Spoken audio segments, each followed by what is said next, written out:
Des nichoirs pour les oiseaux à 2 pas d'une usine chimique. Dans votre édition des locales, nous nous rendrons dans le fameux couloir de la chimie, près de Lyon, où une association tente de préserver la biodiversité du site. En Dordogne, nous visiterons une demeure célèbre, la résidence secondaire de la veuve de Stanley Kubrick, une propriété à acquérir, avis aux amateurs. Mais avant, direction Toulon. Comme chaque année, la base navale recrute des commissaires, un métier peu connu des jeunes, d'où cette opération portes ouvertes sur un bateau de la Marine nationale. Ils embarquent peut-être pour leur avenir. Ces étudiants ont à peine 25 ans et ils envisagent de devenir commissaires des armées. Ils ont plongé dans l'univers de la marine le temps d'une matinée, guidés par un professionnel. Ici, c'est vraiment les yeux du bateau. Et c'est très intéressant en tant que commissaire, puisque vous pouvez être ici à 2 titres.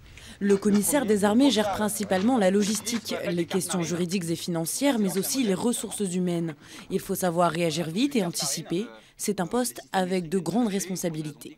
Et on ne vous lâche pas dans la nature comme ça en tant que jeune commissaire inexpérimenté. Vous avez une formation, vous partez pendant 6 mois sur un bateau, 5 mois sur un bateau pour apprendre le métier. Si vous réussissez votre concours et si vous êtes admis en tant que commissaire, vous serez officier. Donc commander, c'est choisir et c'est également assumer les responsabilités.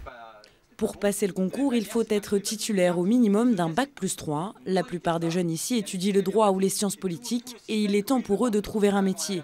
Mais plus qu'un choix de carrière, intégrer le commissariat des armées est un engagement. C'est intéressant de partir pendant 4 mois en mer, de vivre l'esprit d'équipage. Après, ça peut freiner aussi parce qu'on est coupé de sa famille pendant 4 mois, la vie en communauté.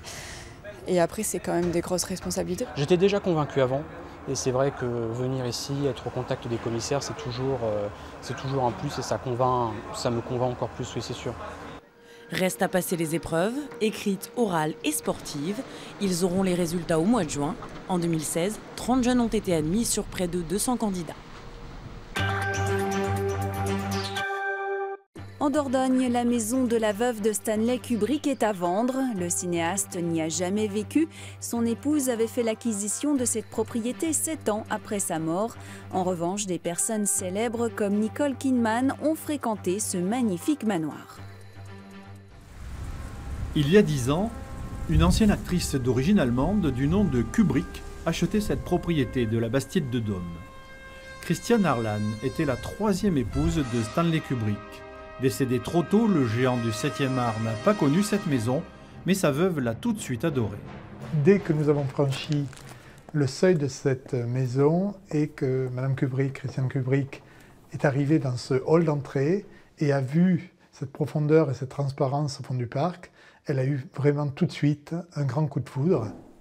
L'épouse du cinéaste appréciait cette demeure où elle recevait beaucoup et exerçait sa passion, la peinture. Elle profitait au maximum du village et elle recevait pas mal d'amis, artistes. Parmi les invités prestigieux passés par Dôme, une certaine Nicole Kidman, amie des Kubrick depuis le tournage du film Eyes Wide Shut. Alors on ne sait pas si Nicole Kidman a dormi dans cette chambre, peut-être, puisqu'elle était déjà invitée dans cette propriété. Avant la vente, Christiane Kubrick reviendra à Dôme, récupérer ses accessoires de peinture et peut-être terminer son tableau. Toutes ces œuvres sont très colorées et on retrouve la porte-fenêtre de Dôme avec les couleurs. Donc je pense que c'est une partie de Dôme qu'elle est en train d'achever dans ce tableau. Avec sa vue imprenable sur la vallée de la Dordogne, la propriété aurait pu atteindre les 2 millions d'euros. Pour ceux qui en ont les moyens, 1 485 000 euros suffiront. On l'appelle le couloir de la chimie. Ce site situé au sud de Lyon est une succession d'usines souvent classées Céveso, un lieu qui fait l'objet d'une surveillance particulière au niveau de l'environnement. Des actions sont régulièrement menées pour préserver la biodiversité. L'usine chimique d'Arkema à Pierre-Bénite est bien connue pour ses productions de solvants et de fluor. Le site héberge maintenant également des nichoirs pour oiseaux. Une quinzaine ont été installés par l'association Naturama, spécialisée dans l'éducation à l'environnement. Au printemps, plusieurs espèces de mésanges, des moineaux et des rouges-queues pourront donc nidifier ici. Certains seront bagués pour mieux connaître leurs habitudes. La biodiversité, ce n'est pas que les grands espaces naturels, c'est la biodiversité de tous les jours des gens qui bossent, qui vont au travail. ils ont autour d'eux des organismes. Un peu plus loin, l'association a déjà installé en plein cœur de l'usine ces ruches qui hébergent près de 400 000 abeilles. De quoi fournir près de 80 kg de miel chaque année. Au-delà du symbole, la cire, le pollen et les abeilles elles-mêmes sont analysées pour mesurer la pollution de l'air dans cette vallée de la chimie. Ce qu'on constate, effectivement, c'est qu'on est dans un couloir de la chimie. Effectivement, il y a tout autour de nous plusieurs usines qui ont une activité plus ou moins polluante. Mais on s'aperçoit que finalement, ce n'est pas là où est le mal. Le mal, finalement, j'ai envie de dire, il vient plutôt de l'accumulation de différents polluants. De l'autre côté de l'autoroute A7, au bord du Rhône, une petite zone humide a été aménagée, idéale pour l'environnement et certaines espèces comme les libellules. L'année dernière, on a fait un inventaire, on a compté déjà 12 espèces présentes sur site. Cette zone a aussi un invité de marque, le castor, qui vient ici régulièrement manger du peuplier et du saule, ses végétaux préférés. Le mammifère colonise petit à petit toutes les berges du Rhône jusqu'à Lyon.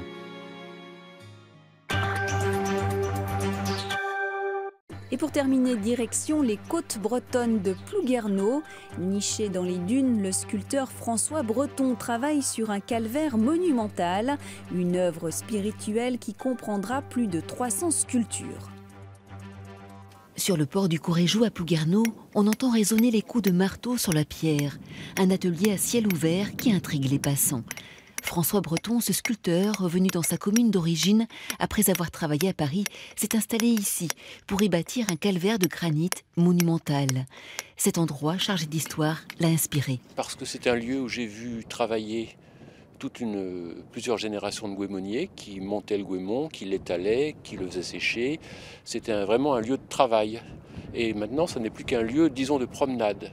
Et d'y travailler, j'y trouve une grande force, et puis un grand plaisir, de toute façon. Il a voulu rendre hommage à la vie des gens de la côte, goémoniers et pêcheurs, dont il relate les rudes conditions de travail. Le calvaire évoque aussi les scènes de la Passion de Jésus. L'œuvre se veut spirituelle, même si elle n'obéit pas strictement aux règles de construction des calvaires. Un vaste chantier de longue haleine, comme autrefois. Travailler ici, c'est comme travailler sur un chantier. L'équivalent sont les chantiers des cathédrales ou des grands édifices. Là, c'est comme un chantier de cathédrale. Je suis au pied du monument et j'y travaille. Je vis au moment présent, l'œuvre se poursuit jour après jour, se construit, se monte. Avec des frises, des bas-reliefs ou des ex-voto, l'œuvre prend corps. Le calvaire de l'Estran ne devrait être terminé que dans une dizaine d'années. François se fait épauler par des amis. Il fait aussi un appel aux dons.